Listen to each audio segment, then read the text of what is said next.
Já falei ontem, sei que está marcado hoje, dia 17, para votarmos, como é dito na imprensa, o caso Aécio Neves.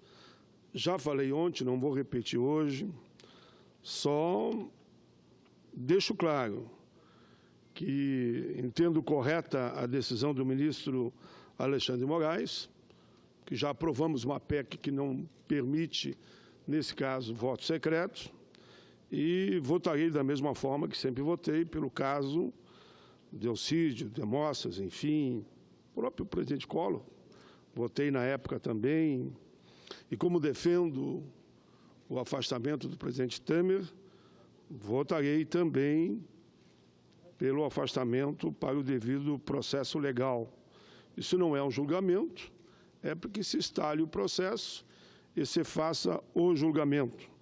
Então, que não fique nenhuma dúvida, e pelo que me falava agora a senadora Ana Amélia, essa é a posição dos 3 senadores do Rio Grande do Sul.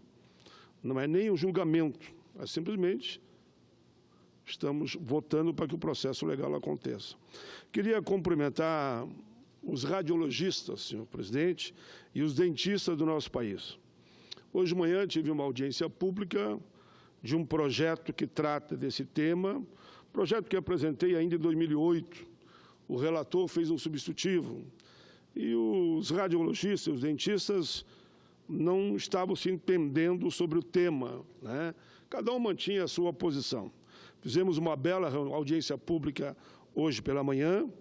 Conversei com a deputada Carmen Zanotto, que é relatora desse projeto lá na Câmara, e percebi, por isso cumprimento a ambos, tanto os radiologistas como os dentistas, que há uma grande intenção de fazer mudanças naquele projeto que está na Câmara, que atenda ambos. E como me disse lá uma dentista que é sindicalista, nenhum direito a menos, para ambos os lados. Achei muito interessante a defesa que ambos fizeram, mas ambos dispostos a construir uma saída na linha da conciliação.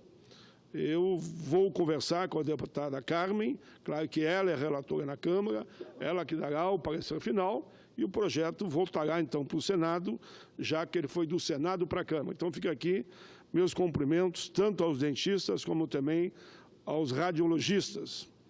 E os outros profissionais que lá estiverem também, o setor ligado a veterinários, né, que também fizeram solicitações que eu entendo que dá para ser atendido.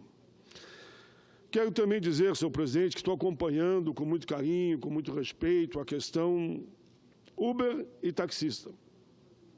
PLC 28.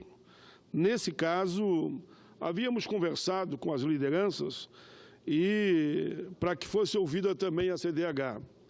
Mas com o andar da carruagem, tanto os taxistas como os líderes da área do Uber chegaram ao entendimento que não precisaria ouvir a CDH e que talvez se faça aqui no Senado, votando a matéria, no plenário, um caminho que atenda, se não atender as partes, como nós falamos, com eles lá.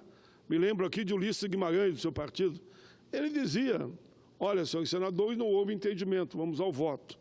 Eu ainda vou torcer para que haja um entendimento antes da votação final, mas a audiência pública de quinta-feira, então, não mais acontecerá e também a CDH não precisará ser ouvida, já que tanto os líderes ligados ao setor Uber, como também ligados a taxista, entendem que o melhor mesmo é votar a matéria. Então, vamos votar, aí o presidente que vai dizer qual é a data que vai ser feito. Quero também, senhor presidente, aproveitar essa oportunidade para dizer que fizemos ontem uma audiência pública que acabou discutindo a questão do trabalho escravo. E anunciamos, então, que eu e os senadores Paulo Rocha, Regina Souza, Lisberg Farias, apresentamos um decreto legislativo para sustar a portaria 1129, que trata desse tema do trabalho escravo, e tem uma razão, não é que a gente não quer construir uma alternativa, é porque aqui há um projeto de lei, que eu sou relator, o projeto é oriundo da PEC que trata do trabalho escravo, proposta de emenda constitucional, o senador Romero Jucá, o relator, depois, com a vinda do Kailash, que é um prêmio Nobel indiano, ele veio ao Brasil, articulou, conversou com o presidente da Casa e acabaram passando para a minha relatoria. Achamos que podemos construir em cima dessa relatoria um caminho que seja um instrumento de combate ao trabalho escravo. Hoje o Brasil, pela sua legislação, ele é uma referência mundial.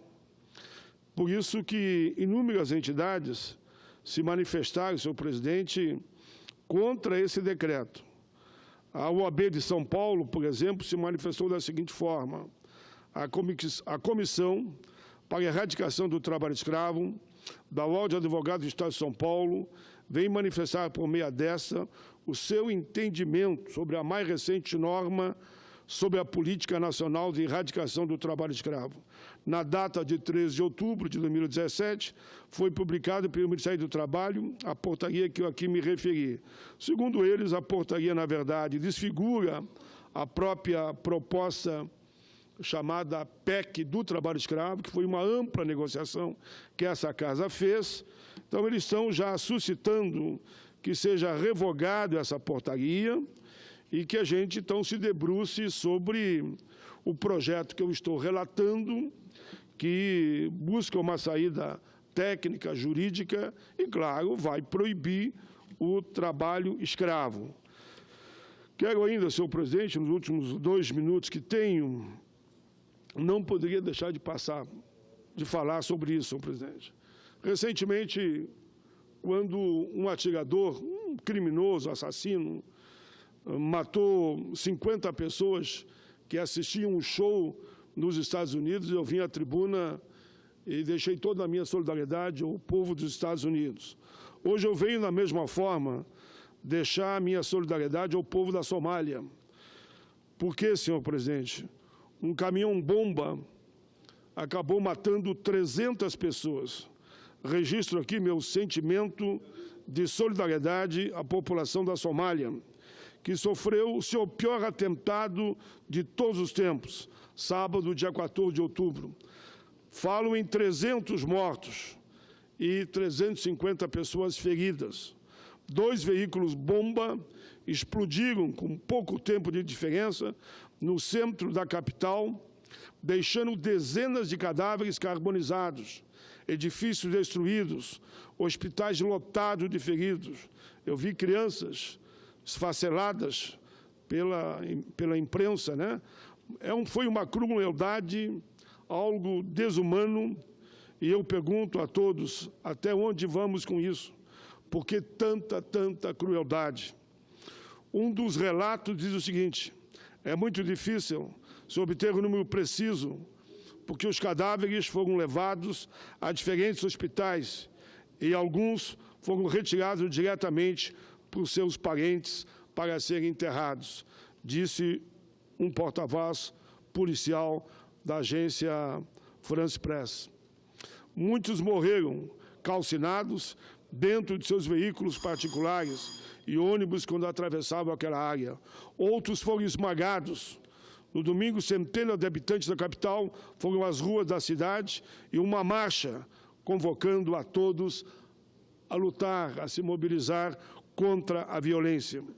Muitos manifestantes que entoaram lemas contra a violência estavam com tranças vermelhas e brancas no cabelo, num sinal de luto pelos falecidos. Peço respeitosamente a Vossa Excelência, como fizemos recentemente, quanto do assassinato também em massa, quanto da mortandade em Las Vegas, Estados Unidos, quando foram assassinados mais de 50 pessoas. Naquela oportunidade, senhor presidente, eu solicitei esse plenário, e o plenário fez 1 minuto de silêncio aos mortos nos Estados Unidos. Repito o gesto, sei que teria o apoio de Vossa Excelência, naquele meu 1 minuto que está ali, que a gente de pé ficasse 1 minuto de silêncio contra a violência. e dando a nossa solidariedade ao povo da Somália. Se Vossa Excelência concordar, eu peço que, de pé, nesse meu 1 minuto, a gente faça um minuto de silêncio contra o terrorismo, contra a violência, em homenagem aos familiares e àqueles que lutam pelos direitos humanos, pela liberdade.